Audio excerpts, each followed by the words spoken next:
HGTV will tell you that you cannot lose money when flipping houses. I'm going to be sharing with you all of the mistakes that I have made to take $250,000 worth of profits in flipping profits and turn that into zero profits. We're going to be talking about all the things that you want to do if you want to flush money down the toilet while flipping houses. Everyone, this channel is for you if you are serious about your real estate investing journey. Make sure you smash that subscribe button, and to not miss out on a single video that could put millions of dollars in your business, make sure you hit that bell icon.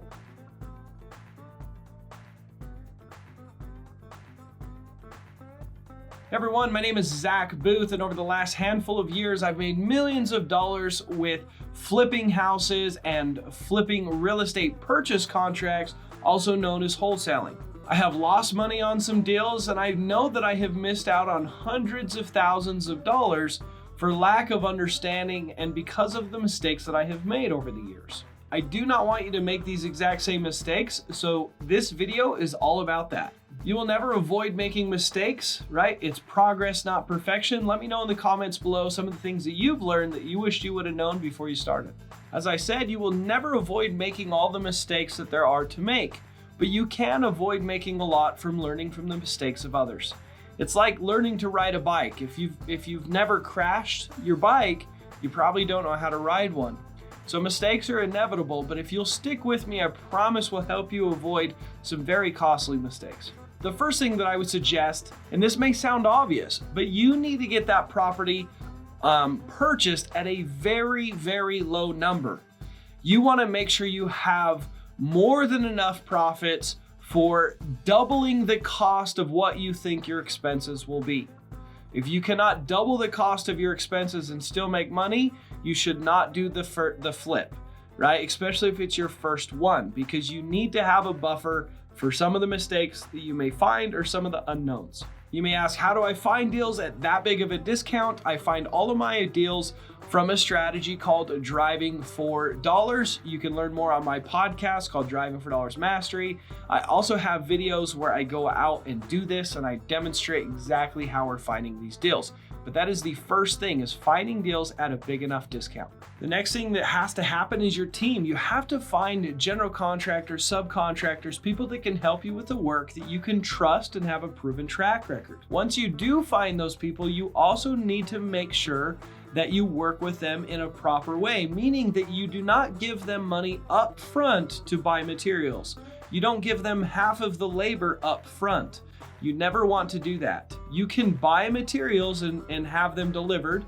You can have them go and pick out the materials and send you the invoice, and you pay the store, whether it's Home Depot or the flooring supply company. Make sure you pay those companies directly for your materials, and only pay the contractor or the subcontractor the money once they have completed the project that they have agreed to complete. And if it's a multiple part project like paint and flooring, you can pay them when the paint's done and then pay them when the flooring's done, but you want to make sure they're paid as they've done the work. I have had multiple contractors, licensed contractors and subcontractors, take my money to buy materials and then pocket the money or use it for another project and say it wasn't their fault and give me some excuse.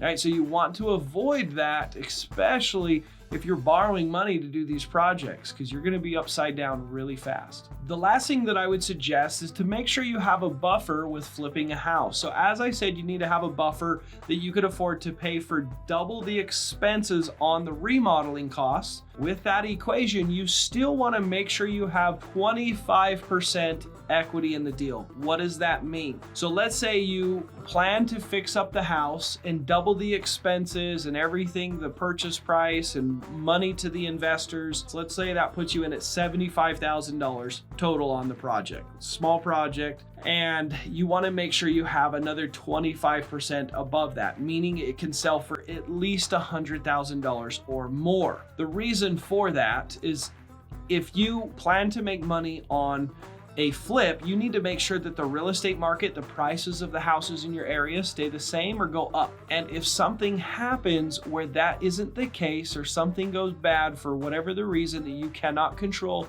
you want to have enough buffer there that you can at least break even, right? That is something to be very careful of, because you don't want to be moving backwards as you invest in these projects. It's not worth it, right? Many investors, when they first get started, they get so excited about doing a project, they take on risks just for the experience and not to make money. Remember, you want to get into this business to make money, not for the fun, not to feel like you're on HGTV, but to make a profit. If you're liking these tips so far, you can see how much money I have lost by not doing what I'm sharing with you guys. Make sure you hit that like button and we will go into the next thing that I suggest. When remodeling homes, you want to make sure you have a set standard of materials, colors. We call them our templates. That way you don't get too artistic and creative and end up spending more money than you need to just to make the house look cool and not necessarily get the most out of the project that you can make. The reason you do this is you can control the costs and have more predictable profits as you have set a color scheme and a material scheme, and you'll know exactly what your materials and labor are for all of the work. When we walk the property, we look at the properties that have sold in the area in the comps. We figure out what we call our scope of work, which means everything that has to be done. We have a list of all the things that have to be done to be able to resell it and get the pricing that we need. And if we have a little bit more available to our budget, then we do the other things that we consider it would be nice to have them. It may help sell the house a little faster. Then we may add one or two of those other things to the project. But we want to make sure we walk it and outline everything we do before we pull the trigger on working on the project. And that way we're not adding to the project as we go, because you're going to spend 2 to 3 times more on the remodel if you do not prep and plan and set a standard in the beginning. In summary, buy the properties at a very low price. Do your marketing, use driving for dollars. Next, have the right people, hire the right people, and compensate as they do the work. Set a standard and a scope of work for each of your projects and an outline so you know exactly where you're gonna be as far as costs. It's gonna be a lot easier to predict that, especially on future flips. And lastly, be conservative with your numbers. Do not be in this business for the art, for the fun. Be in the business to make sure you turn a profit. Everyone, if you're still with me, I understand you're very serious about your success and you really want to be successful. I'm currently looking to help a handful of more people to become successful and to get deals consistently. You will have direct access to me, my personal cell phone. You'll have an outline of the actionable steps required to find deals, to make money off your deals. You'll also have access to my community, to my group, and you will be able to do your first deal. An average deal takes about 3 months for my new students. And I'd love to talk to you about my coaching program, how it works. Go to the link in the show notes. It is dfdmastery.com/start now. If you want to go and book a call and talk to us about the coaching program, we'd love to talk to you. If you guys want to watch me make $93,000, only starting with $1,000 in a whole different place in the country than I currently live, I went out and did that challenge and documented it day by day. It's going to be on the screen here.